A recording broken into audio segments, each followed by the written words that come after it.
for our book club. I lost my book. Here it is. Book club, Fanatical Prospecting. We're still all over it. This is an awesome book. Hopefully you're enjoying it so far. And the next two chapters we're going to talk about today, chapter 6 and chapter 7, know your numbers and the 3 P's that are holding you back. So first, know your numbers. We talked a little bit about this last week when we talked about your pipeline and how important it is to always keep things full in your 90-day cycle. So this is a good follow-up. How do you know where you're moving towards if you haven't done the math? It's super important to know what your conversion percentage is, how many people you got to talk to get that appointment, and ultimately how many appointments you got to go on to make the money. So first things first, money goal. Do you know what it is? What is your survival number? And then what is your goal to have the life you want? So if you don't know what that number is and you haven't sat down and done a business plan, that is your 911 number one. When we stop this video, you got to go into your office or at the kitchen table or wherever the heck you are and write out a business plan, because otherwise you're shooting blind. And God only knows what you're actually going to end at the end of the year. So working backwards is super important. How many units? Based on your average commission, how many sales do you have to make in order to make your income goal? What's your minimum? I have to get this many to eat. And then what is the number that's going to give you the success in life that you're genuinely looking for? How many appointments do you have to go on?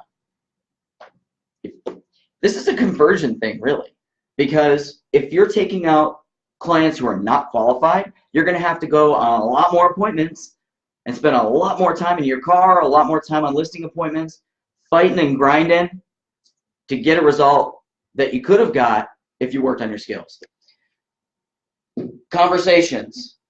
Do you know how many times you have to talk to somebody, get somebody physically on the phone, have a face-to-face in an open house, have a face-to-face door knocking, do a coffee thing? You know, we've been doing this Sippin' Saturdays thing with our team, going to a coffee shop, talking to people with real estate, just, you know, nonchalant conversations. How many conversations do you actually have to set an appointment? And then lastly, how many people pick up the freaking phone, right?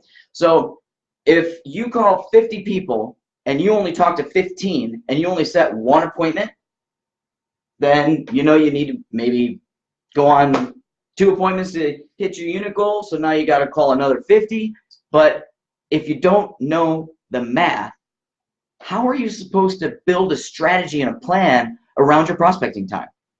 So in the book, it talks about the E plus the E equals the P.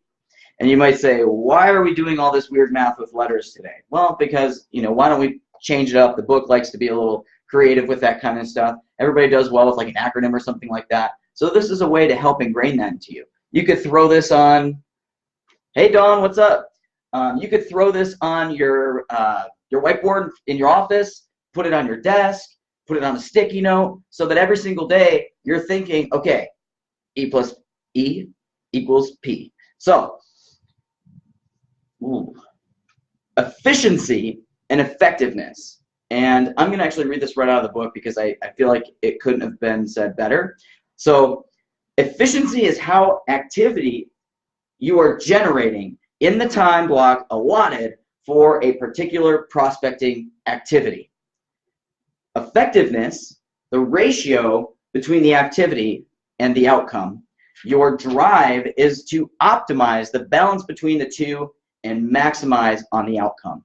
So in order to see the performance at the level that you want to see it, are you being effective and efficient with your time? That's the most important thing. You got to know how effective you're being with your time. When you're planning, you got to plan to have enough time to make the number of dials you have to make, to have the conversations, to set the appointments, to get the units, to make the money. It's all math. Even the words are math. It's so important to have an idea of what you're working towards. So, are you delusional and successful at the same time? No, that sounds crazy. To ask that question is crazy. And that is because if you're delusional about how you're spending your time and you're saying, oh, I'm spending my time doing all this, you know, prospecting, and I spent 3 hours on the phone. Well, Are you getting in your own way because you're overthinking the phone call? You don't know what to say when you pick up the phone. So you find a distraction that actually leads you away from your prospecting time. If you're delusional about what kind of work you're doing every day, you can't be successful. A strategy and a plan is so, so, so important. So let's talk about the 3 Ps. Procrastination, perfectionism, paralysis from analysis. Everybody can fall into one, if not all of these categories because our brain hates us. And what I mean by that is your brain, I've got a cool little drawing for you here. Your brain always says, yikes! Warning, warning! It's not safe in here. Oh my gosh, someone's gonna reject me. I can't get on the phone because all the people in the world are gonna hate me. I'm gonna bother them. Oh my gosh, what if I say something stupid? There are so many reasons that we get in our head to stop making the phone calls. So procrastination, 1, I'm at work. I'm working because I'm at work. And I'm about to make phone calls because that's my strategy. Oh shoot, if I'm on the phone, my mouth is gonna get super dry. So I'm gonna go get a glass of water first. You go and get the glass of water. You know what though? I wanna be full of energy. I'm gonna go get a cup of coffee. You get your cup of coffee. Somebody over at the coffee maker's like, oh, hey, how was your weekend? Oh, my weekend was awesome. This is what we did. That is a distraction. And then you sit down, you're going to make your phone calls, and you're like, oh, my gosh, I had a cup of coffee. I had a glass of water. Well, I got to go to the bathroom first. So you run off to the bathroom, and you're finding all of these things to step into your prospecting time to make you delusional about whatever it is that you're actually doing within your money-making time. Perfectionism.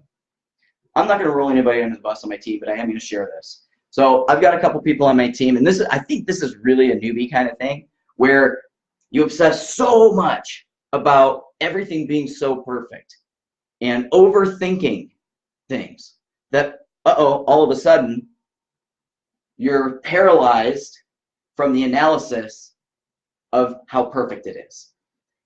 We'll pull up a lead on our CRM of somebody who's been active on the site again. Well, I need to make sure that phone call is perfect. So I'm going to go through all of my notes from the last year, think of every single conversation I've had so that when I can get on the phone, I'm like, yeah. And then on this date, we talked about this. And on that date, we talked about that. When realistically, if they popped up on your CRM because they're active on the site again or because they have a question or they favorited something on your website like a home, that's your reason to call them. Thinking about what that perfect situation is going to be is never going to help out. The most important thing is you know what to say, you've practiced your scripts, hop on the phone and convert. It's that simple. I know it sounds crazy, but it's that simple. So this paralysis from analysis gets all of us. We want to make sure every email is 110% what it needs to be. We want to make sure that we've got our script in front of us, so we do it perfect, and that is something you should do. I'm not trying to say it's not. But we overanalyze everything. We talk about the numbers, and you can get wrapped up in this. Well, I didn't sell as many last month, so I definitely need to redo the math, and I'm just going to shoot blind here and say, okay, well, I do 10 conversations to set an appointment, so now I'm going to have to do 15 to set an appointment, and how many times do I have to call somebody, and what if the people I'm calling aren't actually actively ready right now, and how do I pick people from my database? And don't freak out, just pick up the phone. Most CRMs are actually going to just help point you in the right direction of who you need to talk to, and going into that having a strategy helps you prevent from too much of this happening. Getting pumped up, I'm going to crush it right before you get on the phone to get that blood pumping.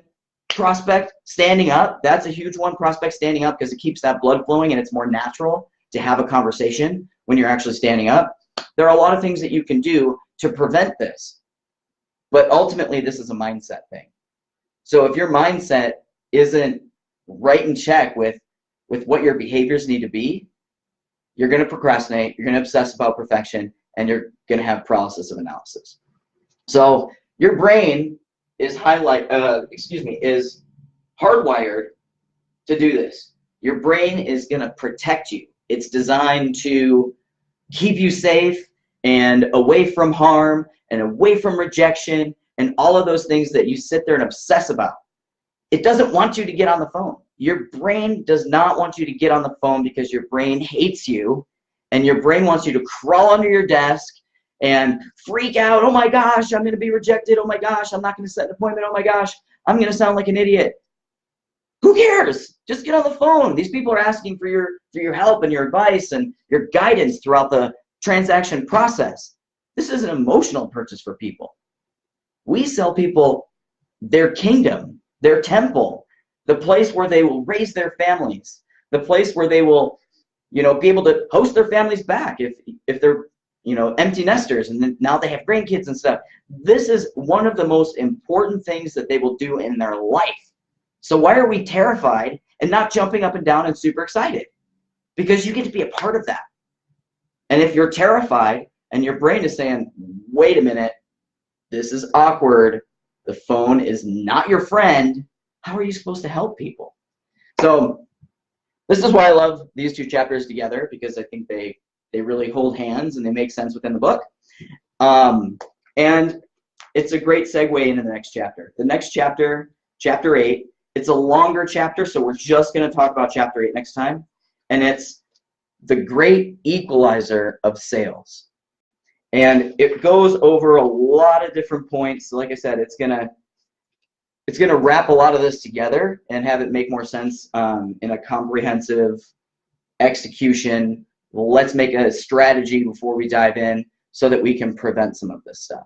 So thinking like a CEO, having that strategy, in a 24-hour day, what type of activities do you need to be doing when with your time management, and the art of delegation, which I'm going to give you just a little sneak peek on that. But the art of delegation, who can you be relying on to help you with some of the minutia so that you can do the money-making activities?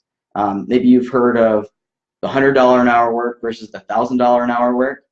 How much $100 an hour work are you doing?